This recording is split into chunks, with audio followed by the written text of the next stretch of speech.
From a childhood shrouded in fear to a life reclaimed in courage. At 23, I, Lily, stood in my grandfather's small Bristol terraced house, the scent of his chamomile tea mingling with the faint must of old books. The house, with its creaky floorboards and faded floral wallpaper, was my sanctuary, a refuge from the storm that was my father, Arthur. For as long as I could remember, his explosive temper had cast a shadow over my life, violent outbursts, humiliating insults, and a constant undercurrent of fear. Now, 3 years after moving out during the pandemic to care for my grandfather, George, I was learning what peace felt like. But Dad's visits, like the one yesterday, brought the past crashing back, and I was done staying silent. Growing up in our Leeds home, Dad's anger was a force of nature. A spilled glass of juice, a misplaced shoe, or a simple disagreement could ignite him. His face would redden, his voice booming, "You are useless." Or "I'll break a stick over your head!" phrases he tossed out like they were normal. They weren't. I was a quiet, clumsy girl, more daydreamer than rebel, but that was enough to make me his target. My mother, Ellen, left when I was 10, worn down by his rages, leaving me and my younger brother, Tom, now 20, to navigate his wrath. Tom learned to stay silent, head down, but I absorbed every insult, my confidence eroding with each scream. The abuse wasn't always physical, a thrown mug here, a slammed door there, but the emotional toll was relentless. Dad invalidated everything: my love of drawing, my shy attempts at conversation, even my faith, or lack thereof. By 16, I was a bundle of nerves, second-guessing every move, my hands shaking when I heard his car in the drive. School was my escape, where teachers praised my sketches, but even there, I hid my fear, too ashamed to admit my home was a battlefield. The pandemic changed everything. When my grandmother died, I moved to Bristol at 20 to care for Granddad, a gentleman whose quiet humor and love of gardening were a balm. For the first time, I woke without dread, no longer bracing for Dad's voice to shatter the morning. Granddad's house, cluttered with his old jazz records and knitting projects, was a world away from Leeds' tension. I cooked his meals, tended his roses, and started an online art course, my sketches blooming into detailed landscapes. But Dad's visits, every few weeks, brought the past with him. He'd arrive unannounced, treating Granddad's house like his own, leaving dirty boots by the door, tossing laundry for me to wash, criticizing the cluttered kitchen or my lazy habits. Yesterday, over lunch, he'd lashed out again, this time over my atheism. "You are a disgrace, Lily, turning your back on God," he'd spat, his fork clattering. I'd stayed silent, my old fear flaring, but something had shifted. I was tired, exhausted, of his tirades. Today, it was worse. Tom, home from uni, had eaten a frozen cake Dad had left in Granddad's fridge, a chocolate sponge he'd made for himself. Dad exploded, slamming cupboard doors, shouting, "Can't you keep your hands off my stuff?" His fists pounded the table, the noise a deliberate intimidation. Tom shrank, mumbling apologies, but I stood frozen, my heart racing. Part of me still flinched, expecting a thrown plate, like the time he'd shattered one when I was 12. But another part, stronger now, was done cowering. Granddad, frail but sharp, intervened. "Arthur, enough," he said, his voice steady. "This is my house. Act like a guest or leave." Dad stormed out, muttering about ungrateful kids, and the house fell silent. Tom looked at me, his eyes guilty. "I didn't mean to set him off," he said. "It's not you," I said, hugging him. "It's him. Always has been." That night, I couldn't sleep, my mind churning. Dad was 65, his bitterness etched into every line of his face, yet he hadn't changed. He complained no one called, no one visited, blind to the fear he'd sown. I'd tried talking to him once, at 18, explaining how his anger hurt me. "You were too sensitive," he'd scoffed, and I'd never tried again. Now, in Granddad's house, I felt a fire growing, a need to speak my truth, not for him, but for me. The next morning, I called my best friend, Ava, a bold artist I'd met online through my course. Over coffee at a Bristol cafe, its walls lined with local art, I poured out the story, Dad's rages, the cake incident, my years of silence. Ava listened, her dark eyes fierce. "Lily, you don't owe him your fear," she said, stirring her latte. "Write it down, everything he's done. Get it out. Then decide what you want, confront him or cut him off." Her words sparked something. Back at Granddad's, I sat at the kitchen table, Leo's old oak scarred from years of family meals, and opened my sketchbook. Instead of drawing, I wrote, my pen scratching out years of pain, the insults, the threats, the broken plates. I wrote about the nervous girl I'd been, the confident woman I was becoming. I wrote about Granddad's kindness, Tom's quiet resilience, my mother's absence. The words flowed, raw and unfiltered, a release I hadn't known I needed. Granddad found me, his slippers shuffling. "You all right, love?" he asked, peering at my pages. I wiped tears, nodding. "Just getting it out. Dad's been awful my whole life, Granddad. I'm tired of being scared." He sat, his hands trembling with age. "Arthur's always been angry. Even as a boy, he'd lash out. Your Gran tried to soften him, but he's stubborn. You don't have to let him hurt you anymore." His words, simple but true, gave me courage. I called Tom, who was back at his uni flat. "I'm done with Dad's tantrums," I said. "I want to tell him how I feel, but I don't know if he'll listen." Tom sighed, his voice heavy. "He won't, Lily. He never does. But you should say it, for you, not him. I'll back you up." The next week, I prepared. Ava suggested a letter, a way to speak without Dad's interruptions. I drafted it over days, each word a brick in a wall I was building. "Dad," I wrote, "your anger has terrified me since I was a child. Your insults, your threats, your violence, they broke me, but I'm rebuilding. I won't live in fear anymore. This is Granddad's house, not yours. If you can't respect us, don't come back. I deserve peace, and I'm claiming it." I showed it to Connor, my friend from school who'd become family, and he nodded, his eyes proud. "It's powerful, Lily. Send it." I mailed it, certified, to Dad's Leeds flat, my heart pounding. The act felt like shedding a skin, exposing the raw but resilient woman beneath. I didn't expect a reply. Dad wasn't one for apologies, but I braced for his reaction. Days passed in tense quiet, the doorbell camera silent, Granddad's house calm. I threw myself into my art course, sketching Bristol's harbors, my lines bolder, freer. Tom texted daily, checking in, our bond tightening against Dad's shadow. Then, a week later, Dad showed up. The camera pinged as I was washing dishes, and my stomach dropped. He stood on the doorstep, his gray hair disheveled, his face a mix of anger and something softer, regret. I opened the door, Granddad behind me, his presence a shield. "Lily," Dad said, his voice low. "I got your letter. You really think I'm that bad?" I swallowed, my voice steady. "Yes. Your anger, your insults, they've hurt me my whole life. I'm done pretending it's okay." He flinched, his hands clenching. "I've had a hard life, you know. Your mum leaving, work stress, I did my best." "Your best was terrifying," I said, tears burning but not falling. "You don't get to come here and act like it's my fault. This is Granddad's house. Respect it or leave." Granddad stepped forward. "She's right, Arthur. You've got to change or stay away." Dad's eyes glistened, but he didn't argue. He left, his shoulders slumped, and I exhaled, shaking. Granddad hugged me, his frail arms strong. "You did good, love." That night, I journaled again, the weight of silence lifting. Dad didn't call, didn't text. Tom reported he'd gone quiet, retreating to his flat. I didn't know if he'd change, 65 years of bitterness suggested no, but I'd spoken my truth. Ava came over, bringing wine and praise. "You were a warrior," she said, toasting me. Christmas came, and Granddad's house glowed with fairy lights and Tom's laughter as he visited. We cooked a roast, played jazz, and I sketched Leo's roses, a gift for Granddad. Dad stayed away, his absence a gift. I wasn't the scared girl anymore, hiding from his screams.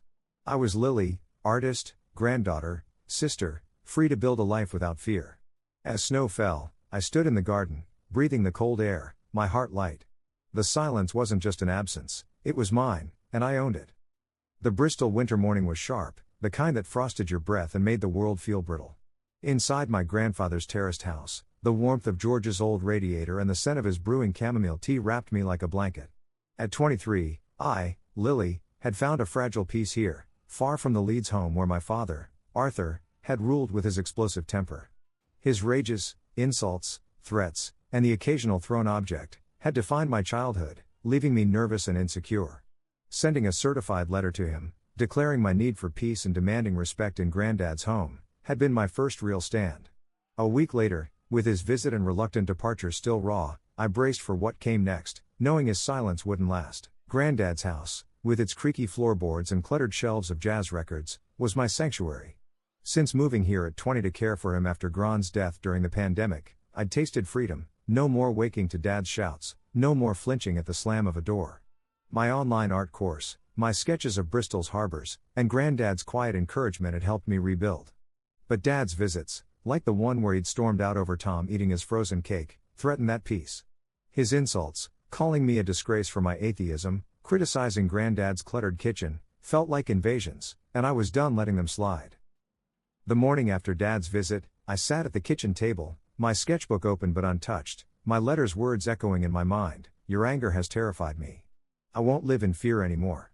Granddad shuffled in, his slippers soft on the floor, and set a mug of tea beside me.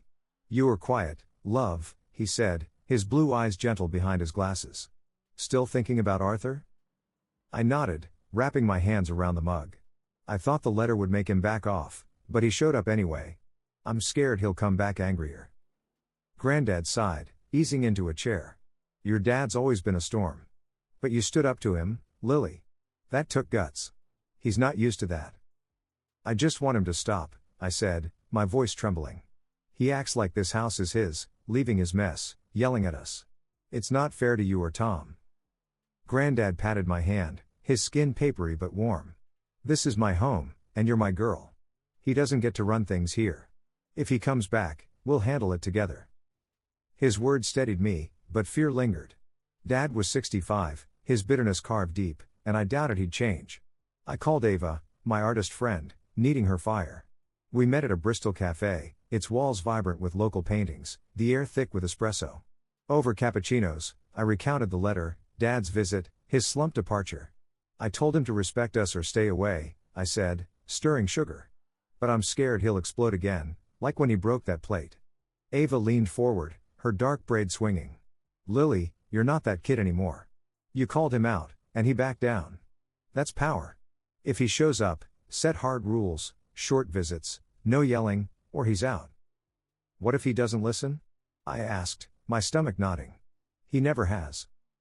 Then you enforce it, she said, her eyes fierce. Tell him to leave. Call the police if you have to. You've got Granddad, Tom, and me. You're not alone. Her words lit a spark. Back home, I journaled, my pen flying across the pages. I wrote about the girl I'd been, cowering at Dad's shouts, hiding in my room, versus the woman I was becoming, sketching harbors, caring for Granddad, standing tall. I wrote about Tom, his quiet guilt after the cake incident, and Granddad's steady presence. The act of writing was a release, like exhaling a breath I'd held for years. Tom called that evening, his voice crackling from his uni flat in Manchester. How you holding up, Lil? He asked. Dad's been texting me, complaining you're turning against him. I sighed, pacing the kitchen. He's mad because I called him out. Did you read my letter? Yeah, he said. It was intense. You said everything I've wanted to. I'm sorry I didn't stick up for you more when we were kids. You were a kid too, I said, softening. But I need you with me now. If Dad shows up, will you back me? Always, he said, his voice firm. He's not coming between us. The next week, I prepared for Dad's inevitable return. Granddad and I set rules, visits limited to an hour, no laundry, no yelling. I taped a copy of the letter to the fridge, a reminder of my resolve. My art course kept me grounded. My latest project, a watercolor of Bristol's Clifton Bridge, earned praise from my tutor. You've got a bold hand, she'd said, and I clung to that, wanting to be bold in life, too. But Dad tested us sooner than expected. 10 days after the letter, the doorbell rang on a rainy afternoon. My heart jumped, but I checked the window. Dad, his gray coat soaked, holding a bag of groceries like a peace offering. Granddad nodded at me, his expression calm but firm. I opened the door, my voice steady.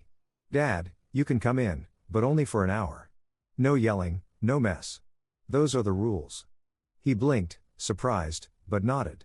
Fine, Lily. I just want to see my dad. We sat in the living room, Granddad in his armchair, me on the couch, the groceries, bread, milk, a pie, on the coffee table. Dad was quieter, his usual edge dulled, but tension hung heavy. He complained about his neighbor, then turned to me. You are still mad about the past, aren't you? I wasn't perfect, but I kept a roof over your head. I took a deep breath, my hands clenched. You terrified me, Dad. Your shouting, your threats, they hurt me. I'm not mad about the past, I'm done letting it control me.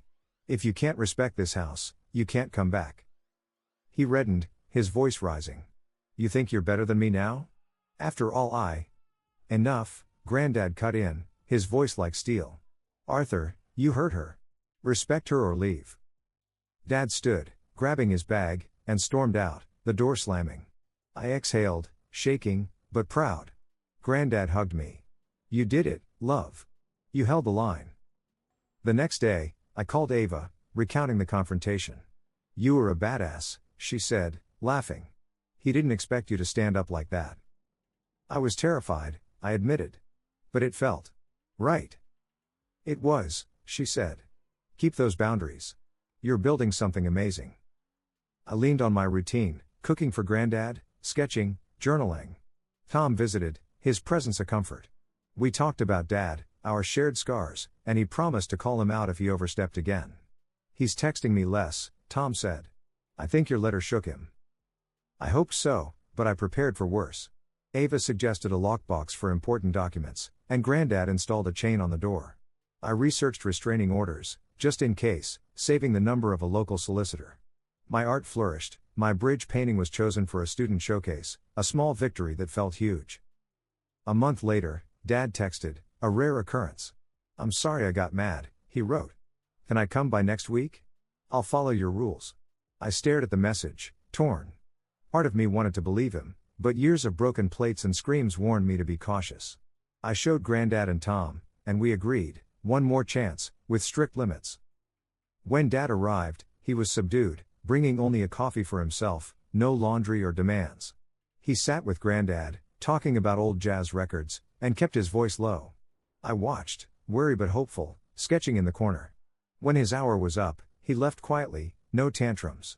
See you, Lily, he said, his eyes softer. I didn't trust it fully, but it was a start. That night, I journaled, reflecting on the girl who'd hidden from his rages and the woman who'd faced him. Granddad's house, with its roses and records, was my home now, shared with Tom's visits and Ava's laughter. Dad's shadow was smaller, his power diminished by my voice.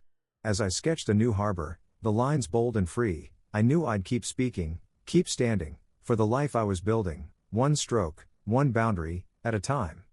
The Bristol spring unfurled like one of my sketches, soft greens and pinks blooming across Granddad's garden, where roses nodded in the April breeze. At 23, I, Lily, stood in the kitchen of my grandfather's terraced house, kneading dough for soda bread, the rhythm grounding me. The past months had been a crucible. My father, Arthur's, explosive temper had haunted my childhood, his insults and threats leaving scars of fear and insecurity. My letter, sent weeks ago, had declared my need for peace, demanding respect in Granddad's home, and his subdued visit last month, where he followed our rules for the first time, had been a cautious step forward. But as I shaped the dough, I knew the peace I'd found, with Granddad's gentle wisdom, Tom's growing support, and Ava's fierce encouragement, was mine to protect, no matter what Dad did next. Granddad's house, with its creaky floors and shelves of jazz records, was my haven. Since moving here at 20 to care for him after Gran's death, I'd discovered what life could be without Dad's shadow. My online art course had flourished, my watercolor of Bristol's Clifton Bridge now framed in a student showcase, a symbol of my growing confidence. But Dad's presence, even restrained, stirred old fears. His rages, screaming I was useless, threatening to break a stick over my head, had shaped a nervous girl who flinched at loud noises. His last visit, though calm, felt like a test, and I braced for the storm that might follow. That morning, Granddad shuffled in, his cardigan loose on his frail frame, and peered at the dough. You are getting good at this, love, he said, his blue eyes twinkling. Your Gran would be proud. I smiled, dusting flour from my hands. I hope so. I'm trying to keep things peaceful here, Granddad. After Dad's last visit, I'm just waiting. He nodded, easing into a chair. Arthur's a hard man, always has been. But you stood up to him, Lily. That's not nothing. Whatever comes, you've got me and Tom. His words were a lifeline. Tom, now 20 and back at uni in Manchester, had become my ally, his guilt over staying silent in our childhood giving way to support. Ava, my artist friend, had pushed me to claim my voice, her boldness a spark for my own. My journal, filled with pages of pain and hope, mapped my journey from fear to strength. The letter, demanding Dad respect Granddad's house or stay away, had been my first bold stroke, and his compliance, however tentative, suggested he'd felt its weight. But peace was fragile. A week later, as I watered Granddad's roses, my phone buzzed with a text from Dad. "Coming by tomorrow," it read. "Just to talk. I'll be quick." My stomach nodded, but I showed Granddad, who nodded. "Set the rules again, love." He steps out of line, he's gone. I texted back, my fingers steady, 1 hour, Dad. No yelling, no mess. Respect the house. He replied with a simple okay, and I exhaled, hoping he meant it. Ava came over that evening, her dark braid swinging as she helped me prep dinner, roast chicken and veg, a recipe I'd learned from Gron's old cookbook. Over wine, I shared my fears. "He's been calm once," I said, chopping carrots. "But what if he explodes again? I'm not that scared kid anymore, but he still gets to me." Ava set her glass down, her eyes fierce. "You are not that kid, Lily. You're an artist, a caretaker, a badass who wrote a letter that shut him up. If he acts up, you've got Granddad, Tom, and me. Hell, I'll come over and glare at him." I laughed, the tension easing. "You'd scare him more than he scares me." "Damn right," she grinned. "Keep your boundaries. You've earned this peace." The next day, Dad arrived at noon, his gray coat damp from a spring shower. Granddad sat in his armchair, a quiet sentinel, while I stood by the kitchen door, my sketchbook on the counter like a talisman. Dad set a small bag of apples on the table, no laundry, no demands, and sat, his hands folded. "I've been thinking about your letter," he said, his voice low. "I didn't realize how much I hurt you." I blinked, caught off guard. "You terrified me, Dad. Your shouting, your threats, they made me feel worthless. I'm done living like that." He looked down, his jaw tight. "Life's been hard, Lily. Your mom leaving, work, money, I took it out on you. I'm not good with words, but I'm trying." I studied him, his lined face softer than I'd ever seen. Part of me wanted to believe him, but years of broken plates and insults held me back. "Trying isn't enough," I said. "You need to respect this house, me, Tom, Granddad. No more yelling, no more controlling us." Granddad nodded. "She's right, Arthur. This is my home. You act right or you don't come." Dad's eyes glistened, but he didn't argue. "I'll do better," he said, standing. "I'll go now. Thanks for letting me in." He left quietly, the door clicking shut, and I exhaled, my hands trembling. Granddad hugged me, his arms frail but warm. "You were brilliant, love. He heard you." I wasn't sure he had, but the moment felt like a victory. That night, I called Tom, recounting the visit. "He didn't yell," I said, still processing. "He even apologized, sort of." Tom whistled through the phone. "That's new. Be careful, Lil. He's never stuck to promises." "I know," I said. "But I'm not letting him back in easy. I've got rules now." Tom laughed, a sound I'd missed. "You are tougher than me. I'm coming down next weekend. We'll make Granddad's famous shepherd's pie." The promise of Tom's visit lifted me, and I threw myself into my art. My latest piece, a watercolor of Granddad's roses, was accepted for a local gallery spring show, a milestone that made my heart soar. Ava helped me frame it, her pride infectious. "You are not just surviving, Lily," she said. "You are thriving." But Dad's shadow lingered. 2 weeks later, he texted again, asking to visit. I agreed, same rules, 1 hour, no yelling. He arrived with a small plant, a peace lily, ironically, and kept his voice low, talking about his job, asking about my art. It was surreal, this restrained version of him, but I stayed guarded, waiting for the spark that could reignite his temper. Granddad watched, his presence a quiet strength. When Dad's hour ended, he left without protest, the plant on the table a strange symbol of truce. "He's trying," Granddad said, watering it. "But trust takes time." I nodded, knowing trust might never come. My journal became my refuge, pages filled with sketches and words, Dad's softened eyes, my fear, my hope. I wrote about Tom's visits, his laughter filling the house, and Ava's encouragement, pushing me to submit more art. I wrote about Granddad, his stories of Gran, his love steady as the roses he tended. By May, Dad's visits became monthly, each one measured, respectful. He didn't apologize again, but he stopped criticizing, stopped leaving messes. I didn't forgive him, his years of terror weren't erased by a few calm hours, but I let him exist on the edges of my life, a shadow I could manage. Tom and I grew closer, our shared past a bond we rebuilt over late-night talks. Ava's art crew became my second family, their gallery nights a celebration of my work. One evening, as I hung my rose painting in the gallery, Granddad and Tom by my side, I felt whole. The crowd admired my art, but it was their pride, Granddad's tearful smile, Tom's cheer, that mattered. Dad didn't come, and I was glad. This moment was mine, built from years of silence broken by my voice. Back home, I stood in the garden, the roses glowing under moonlight. Granddad joined me, his hand on my shoulder. "You are stronger than your dad ever was," he said. I hugged him, tears falling. "Because of you." The house, with its jazz and roses, was my canvas now. Dad's shadow was small, contained by my boundaries, my art, my chosen family. I wasn't the scared girl anymore, hiding from his screams.